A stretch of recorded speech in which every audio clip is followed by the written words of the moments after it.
Assalamualaikum warahmatullahi wabarakatuh. Perkenalkan, nama saya Dayang Nur Fatihah dengan NIM F231210008. Prodi S1 Perencanaan Wilayah dan Kota, jurusan Arsitektur, Universitas Tadulako. Baiklah, di sini saya akan menjelaskan tentang hierarki peraturan tata ruang berdasarkan kedudukan dan penerapannya.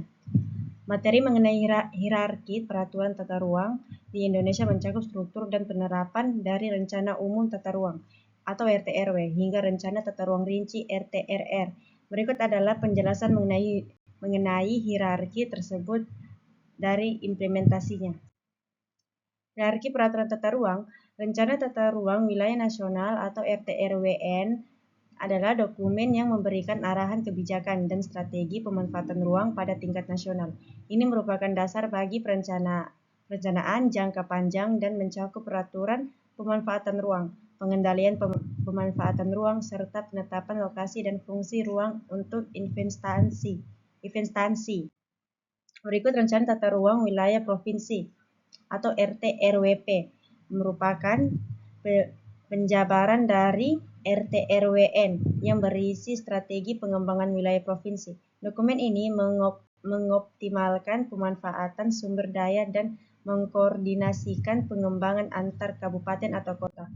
Berikut Rencana Tata Ruang Wilayah Kabupaten atau Kota atau RT-RWK adalah dokumen yang mengatur pemanfaatan ruang di tingkat kabupaten atau kota. Ini mencakup kebijakan dan strategi pengembangan yang sesuai dengan RT-RWP, serta penjabaran ke dalam rencana struktur dan pola ruang operasional. Berikut rencana detail tata ruang atau RDTR.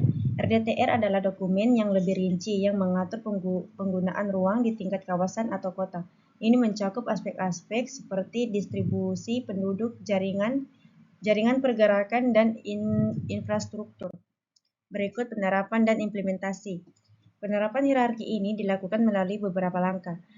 Yang pertama ada penyusunan dokumen. Setiap tingkat rencana tata ruang disusun berdasarkan pedoman yang ditetapkan oleh peraturan menteri terkait.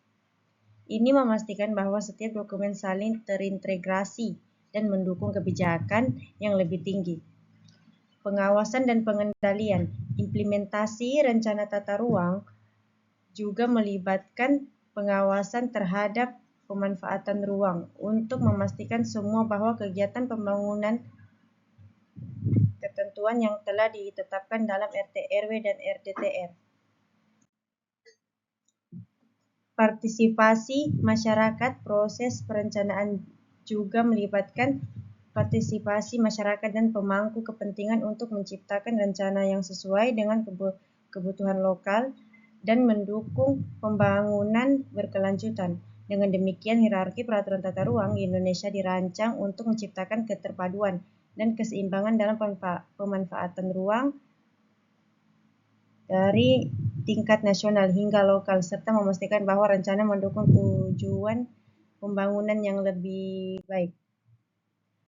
Baiklah, sekian. Terima kasih. Wassalamualaikum warahmatullahi wabarakatuh.